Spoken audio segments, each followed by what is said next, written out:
Hello everyone, my name is Hayden from the Blue Banner. I was not potty trained, and this is Questions on the Quad.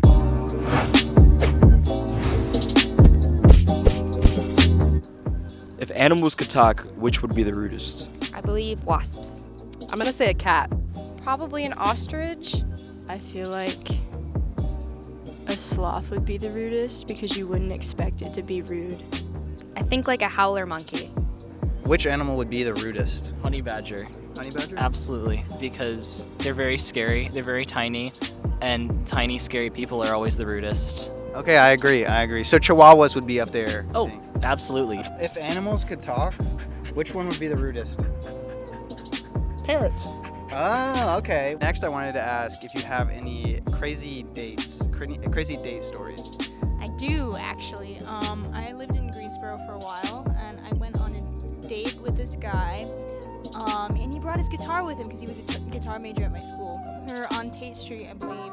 But then this guy, who was very clearly on drugs, was like scratching his leg and just going like this. He was like, "You play the ukulele?" to the guy I was with, and he goes, "No." And he was like, "You got a ukulele right there." And he was like, "This is a guitar." He was like, "Play the ukulele for me." So this idiot sits down and takes out his guitar and plays guitar for the crackhead. I was a sophomore and I was 15 years old, and my boyfriend at the time, I recently found out like a month ago that he lied to me about his age, and he was like 18 when I was 15. He was just reclassed a lot in high school, and that was bad. Yeah. Yeah, okay, so one time I dated this guy for about a year and a half, and we broke up, and he wrote in this journal how much he loves me and how much he wants me to have his kids. And then he figured out through his younger brother, who I was still in school with, that I was dating someone new, and he wrote how much he hates me, how much he doesn't like me, and then started stalking me around my house. He followed me to a friend's house, he followed me to a park, and I think the only way I got him to stop was because someone heard that I was gonna get a restraining order. Wow.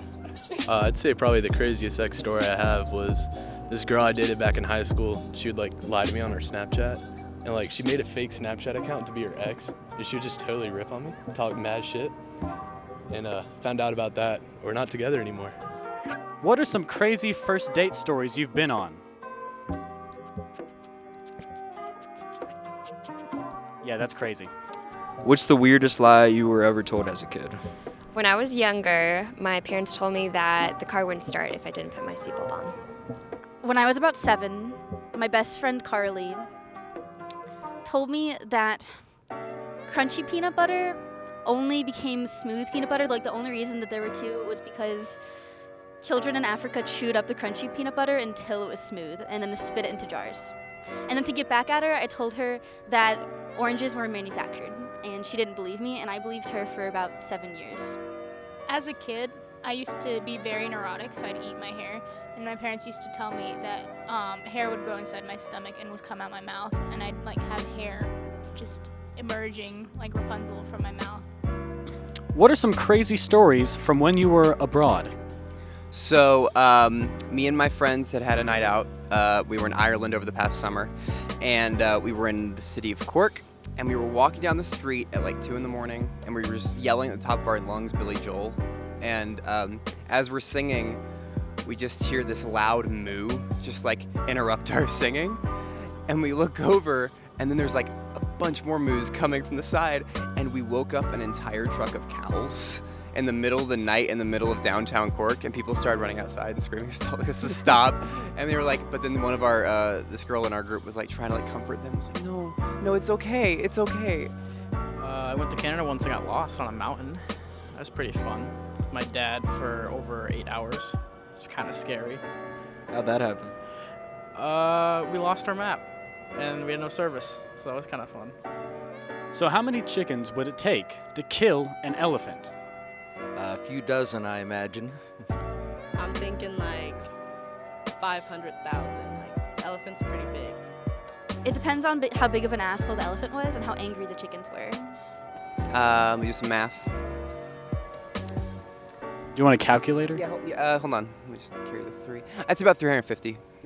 Yeah, right? That's a very specific number. I don't know. I just felt. Why 350? I don't know. I feel like 100. If I said like 100, it'd be too small.